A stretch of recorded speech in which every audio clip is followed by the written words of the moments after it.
For centuries, the Thar Desert was a dangerous barrier between the fertile Indus River basin and the interior of India.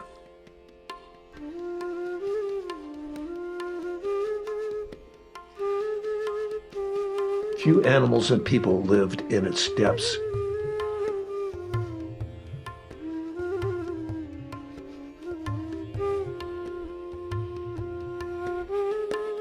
But around the year 1000, as well technology improved, people were able to cross the desert more easily. The red and blue painted towers and chhatri domes became a sight caravans looked for.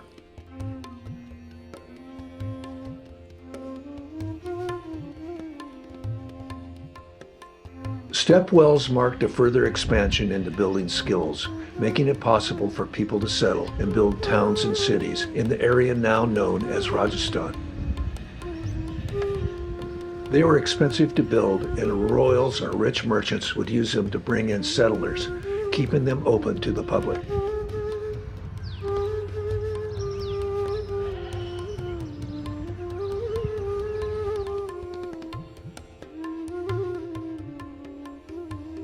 For 50 years, I was a student and devotee of the great Bansuri master, G.S. Sachdev Ji, until his passing. My latest trip was a pilgrimage to learn about the deep old music of India, the styles Sachdev Ji studied.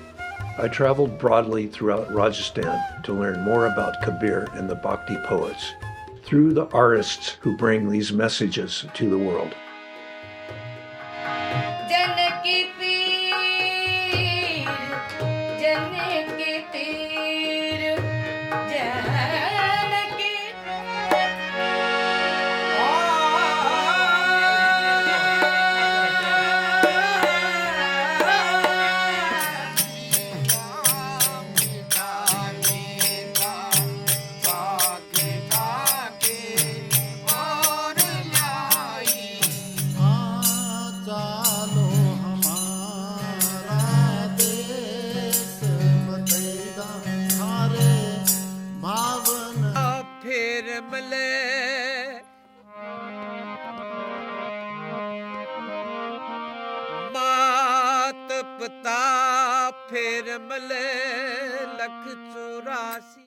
These trips have broadened my appreciation for Indian culture and the sacred writings of this great land. The ultimate spirit of the country is reflected in the people you encounter.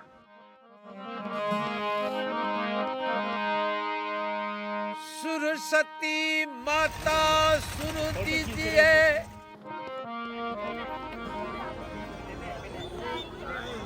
Mukundgarh is a small city of 18,000 people in the Shekhawati region, nestled between the major cities of Bikaner and Jaipur.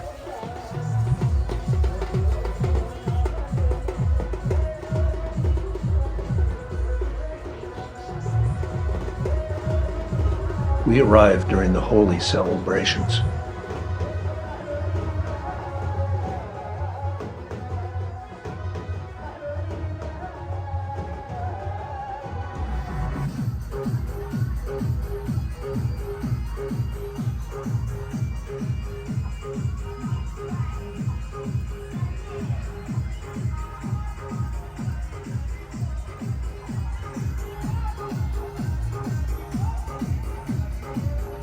I was invited to Mukundgarh to stay at the house of brothers Niraj and Pankaj Sharma. The whole family greeted us warmly and invited us into their magnificent compound. I was surprised by the architecture of their house, unlike anything I'd ever seen before. Intricate woodwork and carved balconies and porticos were everywhere. Paintings covered almost every surface. While many on the outside were faded, the grandeur was obvious. I learned that the Shekhawati region is famous for this unique style of elaborately painted house. They are only found in this area of northwest Rajasthan, where the architecture is a blend of the Mughal Islamic art styles with Indian sensibilities about the family. Any large mansion in India with an interior courtyard is called a Haveli, but the Havelis of Shekhawati have a beauty unlike any other. Rajasthan was heavily influenced by the Mughals. a tribe of Islamic warriors who swept out of what is now Uzbekistan down into northern India in the mid-1500s. Over the centuries, as the Mughals conquered Delhi, then much of India, they brought Islamic art and architecture with them. It blended with the Indian styles and subjects. Northern Rajasthan was divided between multiple small baronies, with numerous bandits working the edges. The barons would build forts and temples in an area and fight among themselves. The towns of Shekhawati, with few resources, would change hands and weren't highly valued. The city of Bikaner and the new Mughal city of Jaipur were strong independent lands with their own rulers. The towns of Shekhawati were stuck between them. When these big cities imposed high tariffs on caravans traveling from the ports in Gujarat to Delhi, Shekhawati thrived.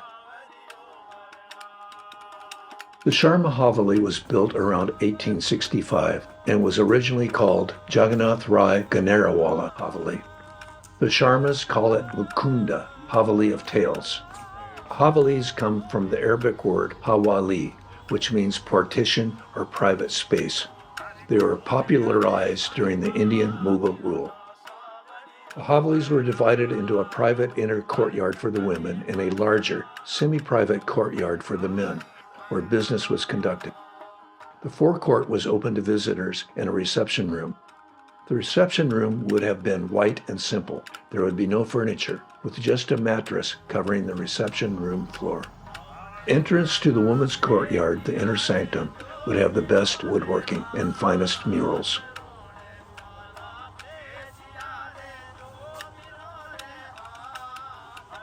This is one of the older Havelis, and they are proud of their work bringing it back to life. They are interested in sustainable and conscientious tourism.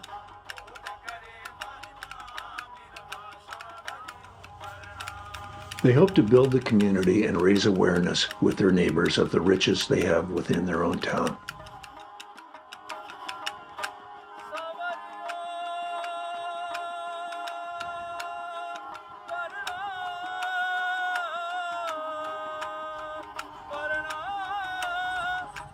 This room appears to have been only whitewashed.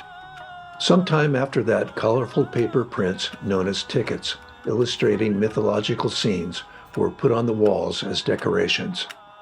Germany, which produced the chemical dye turkey red, was a major manufacturer of these prints.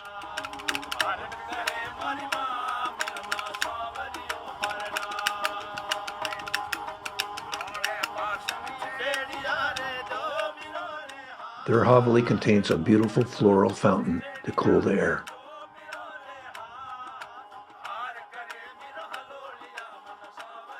They are doing it in a way that they can preserve it authentically, using original techniques wherever they can. This is a family with pride in preserving an authentic experience. There have been many painted buildings in this area of the country since the 17th century. But surprisingly, the golden age of the Shekhawati Havelis wasn't during the grand times, when the caravans passed through their lands. As rising British power stabilized the country, the powerful Rajas of Bikaner and Jaipur fought less and gradually lowered their tariffs. Bandits were brought under control and more modern transportation sped up travel. The caravans no longer had to funnel their businesses through the small towns. The merchant families lost their main source of income. But instead of staying local, the young merchants traveled far and wide throughout the country and the world, building fortunes. The wives and children stayed at home while the men traveled.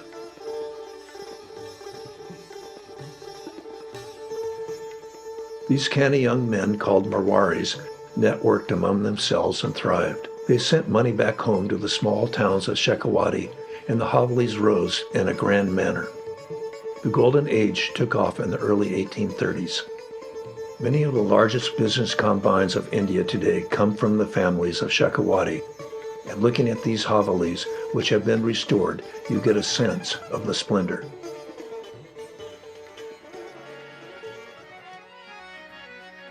Each step of the ascent led to new building, and each building vied with their rivals for the most elaborate painting, carving, ironwork, and stained glass.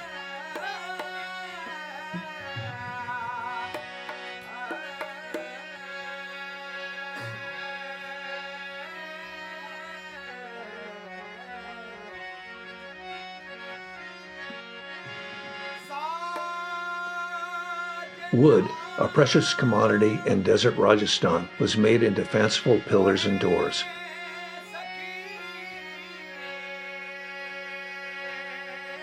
There would always be a figure of Ganesh, the elephant-headed son of Shiva, over the door. Large stone blocks are not local, so statues are rare.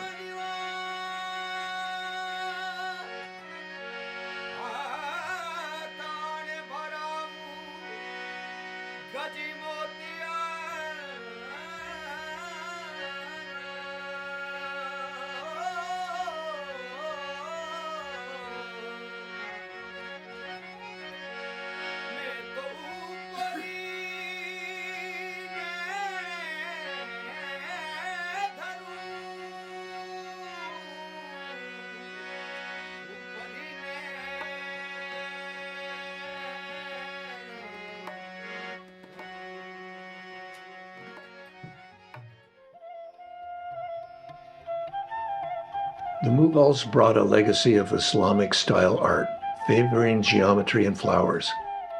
As the Hindus came back to ascendancy, Indian art turned back to figurative, with stories of the gods and tales of the Mahabharata and the Ramayana being especially beloved. The story of Krishna duplicating himself to dance with the gopis, milkmaids, is especially popular.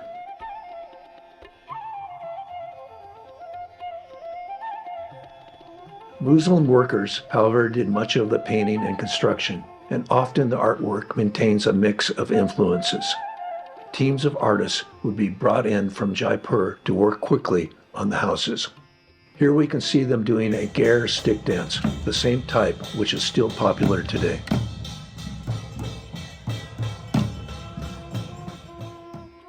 Krishna is usually depicted with blue skin and playing the flute, and Ganesha, the god of wisdom, with his elephant head, are often shown.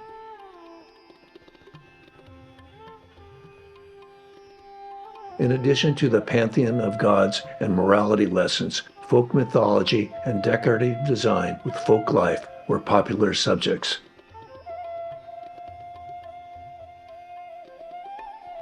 Much of the painting was done in wet plaster, called a Raish method, similar to the Italian fresco lustro. Indian method sets the pigments into wet plaster, a mix of lime, powdered marble, seashell, and milk curd. Additional painting is applied on top. In the hot climate, it was difficult to keep the plaster wet while the paint was being applied. They also used a dry method technique using a plant-based binding agent called saresh onto the plaster, then painting onto the sticky surface. This is similar to tempera painting and allowed more time to work. This allowed for more details in the art. The dry method is used mostly inside, while the wet method was mostly used outdoors.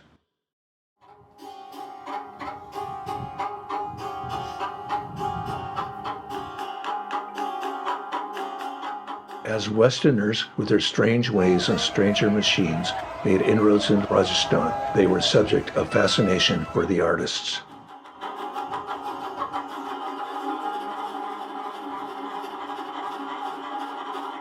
Their clothes, weapons, and actions were unusual.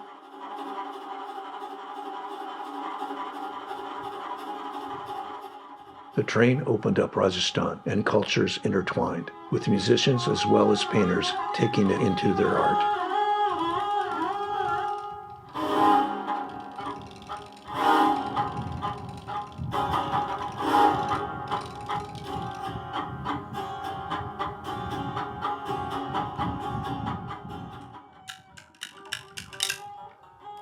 The Tar area of Rajasthan is very poor in natural resources and building materials.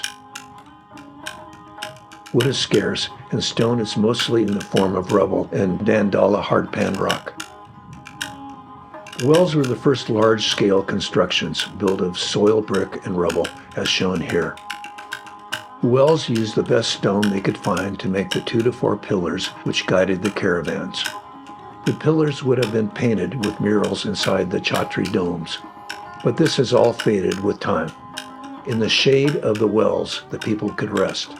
The wells irrigated the lands, and temples and towns soon followed. There was some building stone in the Haveli hills off to the east.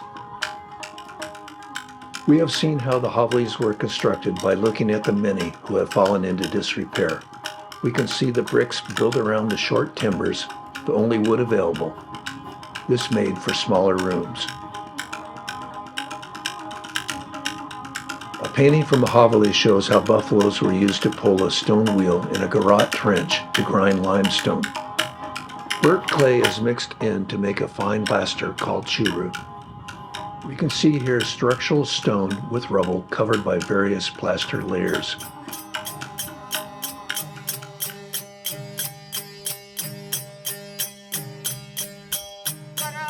This drawing shows how the second story sits on the ground story. Teak logs were imported from the southern jungles for wood carvings and some structural elements. Teak is known for its rot resistance.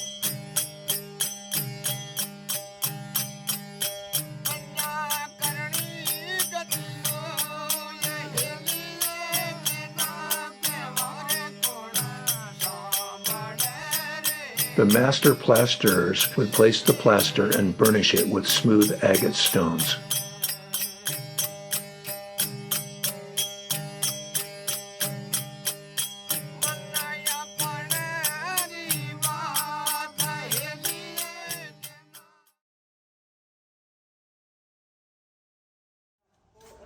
This is a second adjoining Haveli, also owned by our friends Niraj and Pankaj Sharma, but in its unrestored state. Few descendants had interest in the old buildings, and they were not kept up. Over time, the rich Marwari merchants chose to keep their families with them in the cities, far from the rural towns of Shekhawati. Their children inherited shares in the Havelis, and over generations, ownership of a building might be split between a dozen families. The Havelis were built right on the dirt. Poor drainage often washed away the protective layers of plaster on the lower walls, sometimes even structural pieces leading to collapse. Graffiti is often painted across the precious art. Often people just fill in the bottoms with cheap plaster and paint over the murals. The wood rots away and the insides are open to the elements.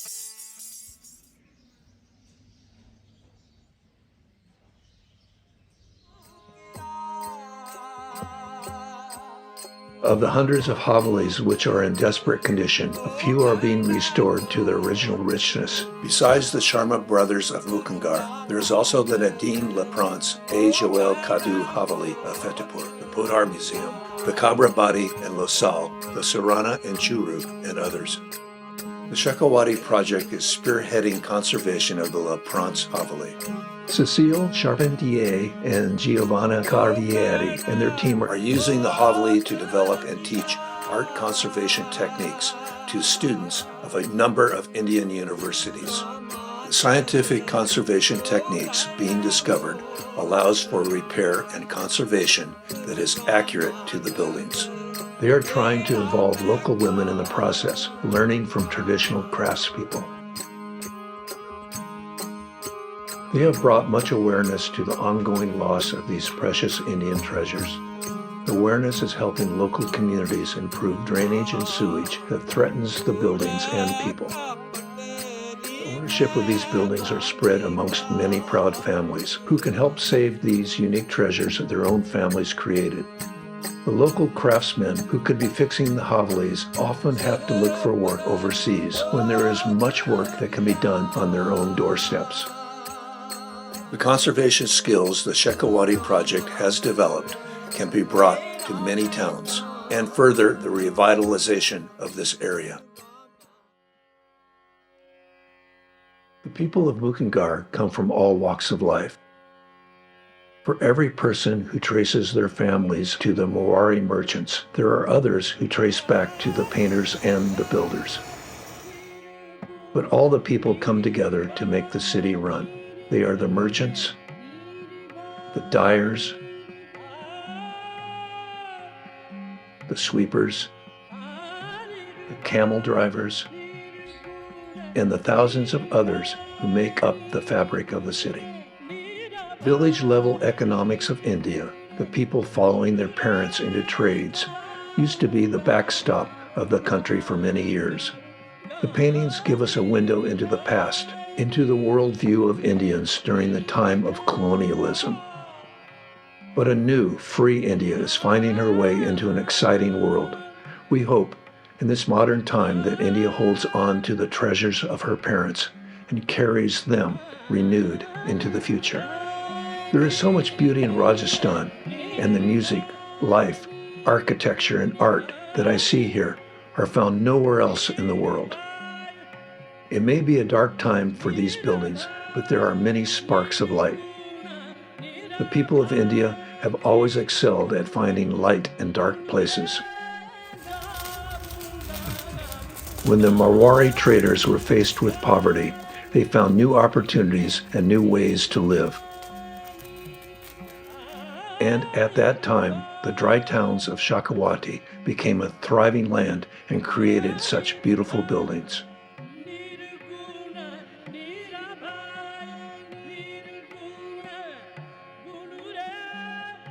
Restoration of the Havelis would bring life once again to the beating heart of Shekhawati and help rebuild the unique beauty that is India.